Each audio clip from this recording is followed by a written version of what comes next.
भइले बेमार हो, कहिया जातिवादी भइले बेमार हो। अरे ज्योति से जातिवादी भइले बेमार हो।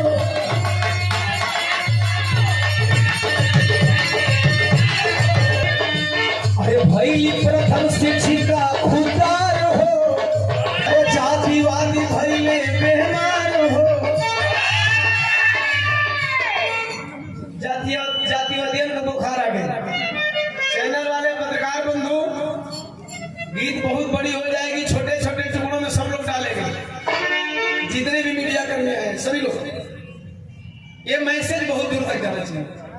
जब जाति प्रथा के खिलाफ, जाति व्यवस्था के खिलाफ महात्मा ज्योतिबा राव फूले ने आंदोलन करना शुरू किया, तो जो जातिवाद के पोषक थे, जिनका जातिवाद से भरण पोषण होता था, जिनका जातिवाद से परिवार चलता था, वे क्या हो गए? कलरा के पेशेंट, डायरिया, हैजा, बदहजमी, गैस्ट्रिक, लीवर बढ़ गई। लीवर बढ़ गई? लीवर नहीं बढ़ेला, लीवर पे चर्बी बढ़ेला, फैटी लीवर हो गई। ये कह सकते हैं कक्का। अच्छा चाचा। तो कहिया जातिवादी भइले बेमार हो। अरे ज्योति से जातिवादी भइले बेमार हो।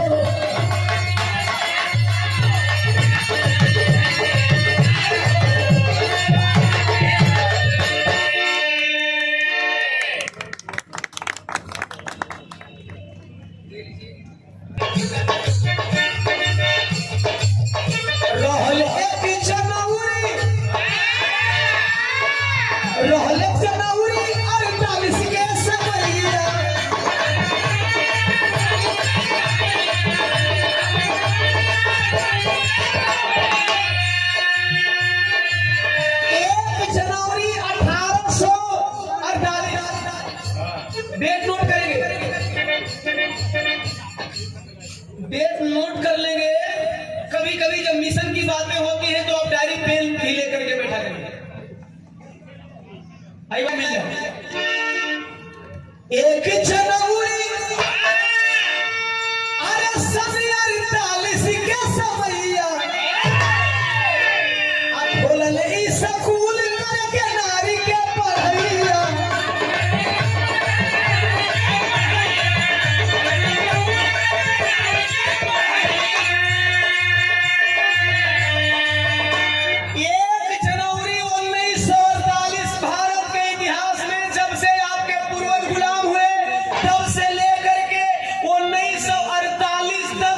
स्वदेशी विद्यालय आपके बच्चों को पढ़ने के लिए, आपको पढ़ने के लिए और आपके घर की महिलाओं को पढ़ने के लिए नहीं था।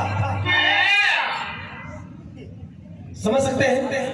जब से आपके पूर्वज गुलाम हुए तब से लेकर के 1 जनवरी 1948 से पहले आपके इतने बड़े देश में, भारत में कोई आपका विद्यालय नहीं था। आपके पढ़ने के लिए, आपके बच्चों को पढ़ने के लिए, आपकी महिलाओं को पढ़ने के लिए कोई विद्यालय नहीं था। जब हमारे पूर्वज गुलाम हुए, पूर्वजों की गुलामी के बाद और आजादी से पहले अगर देश में कोई स्वदेशी विद्यालय खुलवाया तो उस व्यक्ति का नाम है महात्मा ज्योतिराव फूले, जिनकी आज जयंती मनाई जा रही है। इस बात को नोट रखेंगे कि देश में आप लोगों को पढ़ने के लिए, आपके बाल बच्चों को पढ़ने के लिए, आपकी महिलाओं को पढ़ने के लिए सबसे पहले विद्यालय किसने बनवाया? महात्मा ज्योतिराव फूले ने।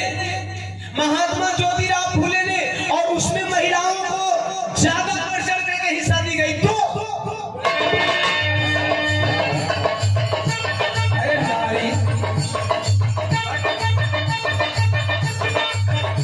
अरे नारी के भाई उधार हो, ज्योतिबा के ज्योति से नारी के भाई।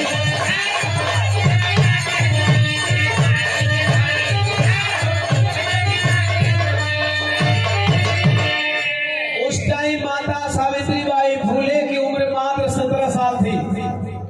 17 वर्ष की माता सावित्रीबाई फूले थी और माता सावित्रीबाई फूले चलती है महिलाओं को पढ़ाने के लिए, जिम्मेवारी लेती है कि महिलाओं को मैं पढ़ाऊंगी। और जब महिलाओं को पढ़ाने चली तो साहब आज तो बहुत शौक से कहते हैं लोग कि हमारी बिटिया पढ़ करके IAS क्वालिफाई कर गई।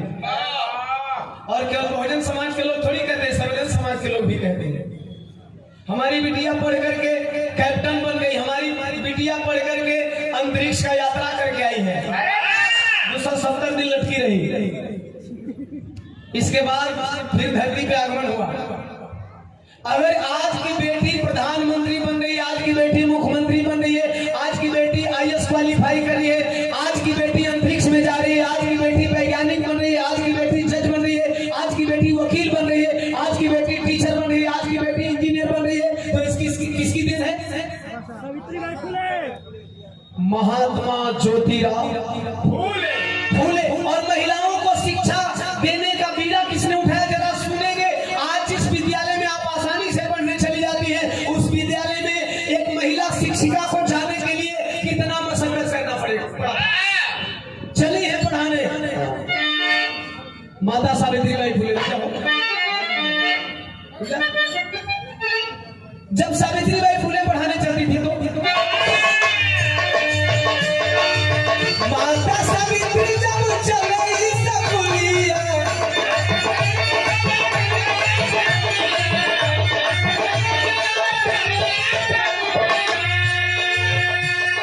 अरे माटी गोबर से बिगाड़ जाले हुलिया।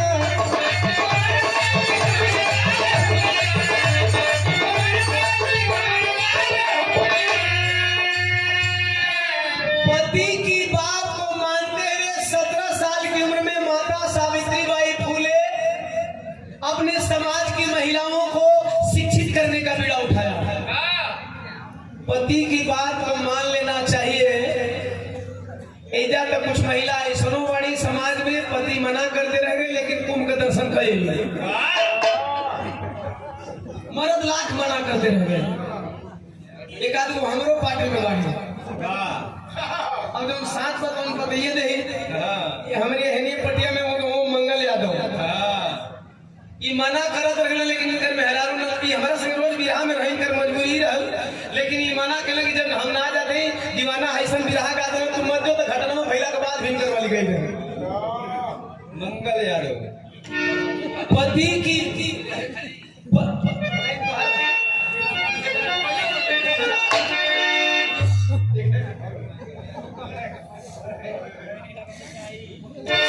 मैं ये बात इसलिए कह रहा हूं कि महिलाओं को पति की बात मान लेनी चाहिए। महिलाओं को पति की बात मान लेनी चाहिए। माता सावित्रीबाई फूले ने 17 साल की कम उम्र में, अर्थात 17 साल को हम कहें तो नाबालिग थी, फिर भी अपने पति की बात को मानते हुए 17 साल की एज में जब चली तो इसी समाज के कुछ देशद्रोही, इस भारत के असामाजिक तत्व के लोग, जिनको गवारा नहीं था कि महिलाओं को शिक्षा मिले, महिलाओं की ऐसी कुर्सी मिले, महिला देश में देश के बाकी कार्यों में अपनी सहभागिता दर्शाए, वे लोग माता सावित्रीबाई फूले पे कीचड़ डालना शुरू कर दिए, गोबर डालना शुरू कर दिए, माटी डालना शुरू कर दिए। माता सावित्रीबाई फूले पहले दिन विद्यालय नहीं गई। क्यों नहीं गई? क्योंकि उनका जो साड़ी था वो साड़ी गोबर माटी से लिप्त थी। गोबर माटी से सनी हुई साड़ी पहन करके वो विद्यालय नहीं जा सकती थी। दूसरे दिन रोने लगी, कैसे मैं महिलाओं को शिक्षित करूं, ये मजबूरी है। महात्मा ज्योतिबा फूले ने कहा एक साड़ी गंदा करेंगे लोग ना, एक साड़ी झोला में लेकर के जाया करिए, एक साड़ी गंदा करेंगे लोग, एक साड़ी झोला में लेकर के जाया करिए। और वही माता सावित्रीबाई फूले एक साड़ी पहन करके जाती थी, एक साड़ी झोले में लेकर के जाती थी, और जब विद्यालय जाती थी तो वही साफ साड़ी पहन करके बदल करके महिलाओं को शिक्षित करती थी, फिर वही गंदा साड़ी पहन करके घर आती थी। इस तरह से हमारी भारत की महिलाएं शिक्षित थी। तब आज जाकर के आप कहते हो कि हमारी बेटी IAS बनने का ख्वाब रचा रही है, हमारी बेटी डॉक्टर बनने का ख्वाब रचा रही है, हमारी बेटी इंजीनियर बनने का ख्वाब रचा रही है, हमारी बेटी बेटी जिला टॉपर बनी है, एक इसकी देन है महात्मा ज्योतिराव फूले और माता सावित्रीबाई फूले का। अच्छा, इसके ऊपर करके एक चीज और उन्होंने किया। अरे भाई प्रथम शिक्षिका खुदार हो,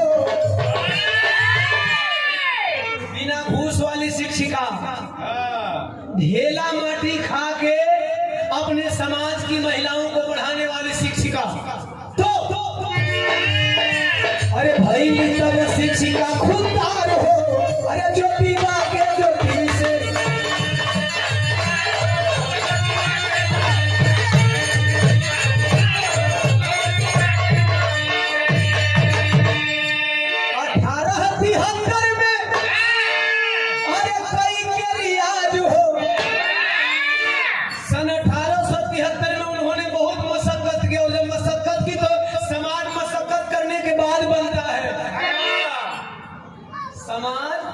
मशक्कत करने के बाद बनता है, संगठन मशक्कत करने के बाद बनता है। नीला गमछे वाले साथियों,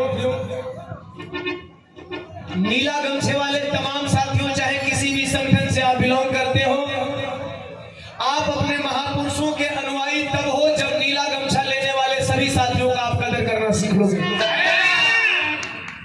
ध्यान से सुनना, मैं किसी संगठन के अगेंस्ट नहीं बोल रहा हूँ। किसी भी संगठन, किसी भी दल, किसी भी पार्टी के लोग, यदि आप बहुजन महापुरुषों के अनुयायी हैं, तथागत गौतम बुद्ध महामानव Baba Saheb doctor B R Ambedkar, Periyar Lalai, Jagdev Prasad, तमाम महापुरुषों के आप अनुयायी हो, तो आप नीला गमछा लेकर के चलते हो, चाहे संगठन कोई भी हो।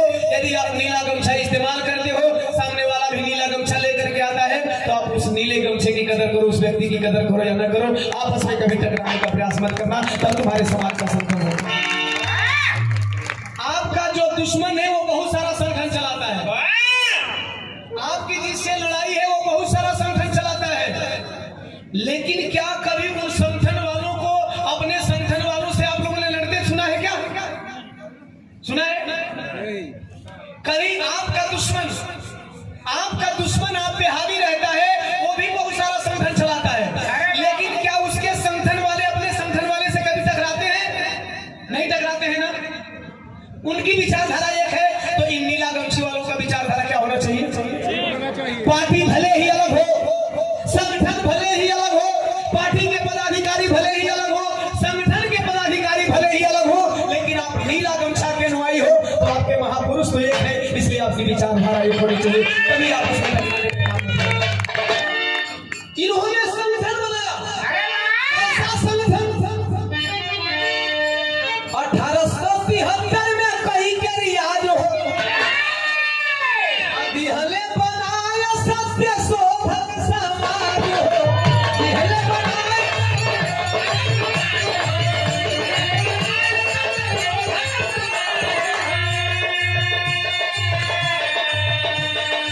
सत्य शोधक समाज, सत्य के साधकों का समाज, जो सत्य को साधे, असत्य को। जब इतनी बड़ी संगठन तैयार किया तो धीरे धीरे इनका विचार बहुत विस्तृत हो चुका था, और जब विस्तृत हुआ तो समाज को अध्ययन करने के बाद इन्होंने लिख डाला। क्या लिख डाला? गुलामगिरी भइल तैयार हो,